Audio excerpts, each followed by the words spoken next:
Ambuye ndinu wokongoladi, nkhope yanu ndizonse ndifuna, chisomo chanu ndichodabwitsa, ndi chikondi chanu ndicho mwendifuna.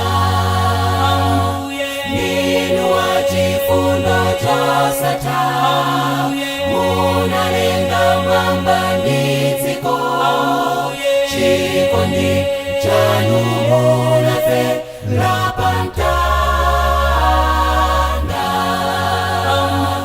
Ndinu wachifundo chosatha, munalenga mwamba ndi dziko, chikondi chanu munafera pamtanda.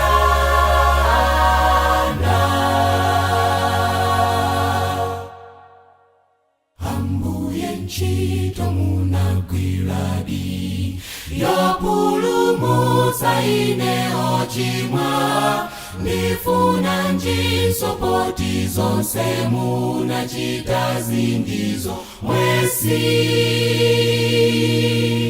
nikanata. Ndinu wachifundo chosatha, munalenga mwamba ndi dziko, chikondi chanu munafera pamtanda. Ndinu wachifundo chosatha, munalenga mwamba ndi dziko, chikondi chanu munafera pamtanda. Chikondi munafera pamtanda, anafera kupulumutsa iwe ndine. Navekedwa chisoti cha minga pamtanda.